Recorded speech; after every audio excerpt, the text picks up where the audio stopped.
Was that sexual harassment? In analyzing it, let's remember that in determining if unlawful hostile sexual harassment has happened, you need to consider how severe and or how often the complained of actions occurred.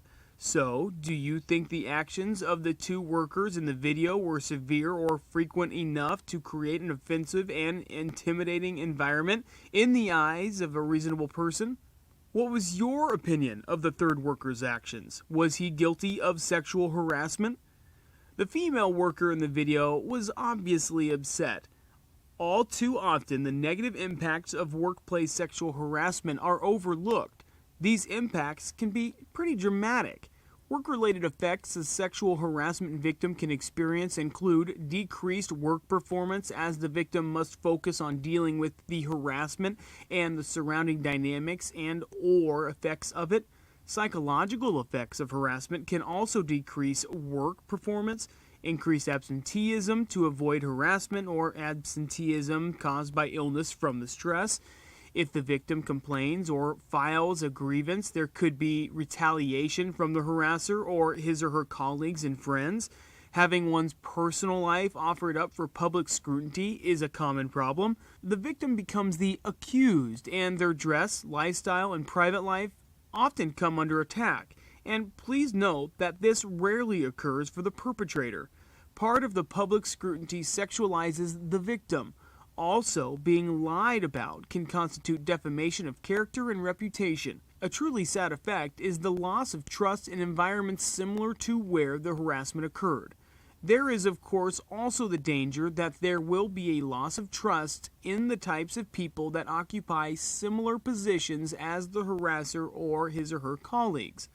One common effect is extreme stress on relationships with significant others, on peer relationships, or relationships with colleagues. There can be the loss of job and income, as well as the loss of references or recommendations. In extreme situations, there could actually be the loss of a career. A final effect can be a weakening of the victim's support network.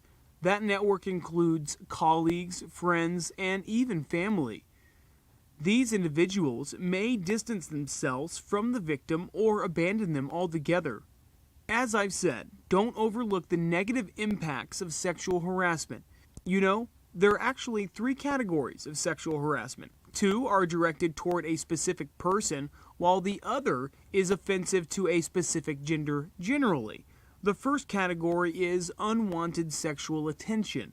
It is characterized by uninvited behaviors that explicitly communicate sexual desires or intentions toward another individual.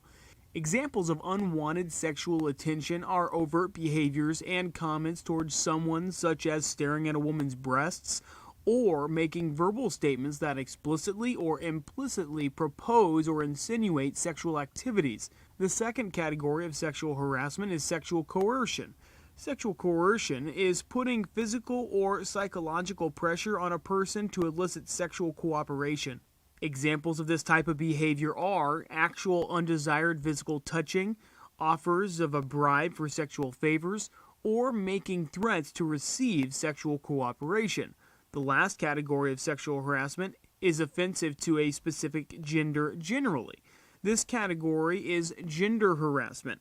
This type of sexual harassment occurs when there are unwelcome verbal and visual comments and remarks that insult individuals because of their gender or that use stimuli known or intended to provoke negative emotions. Examples of gender harassment are posting pornographic pictures in public or in places where they deliberately insult, telling chauvinistic jokes, and making gender-related degrading remarks.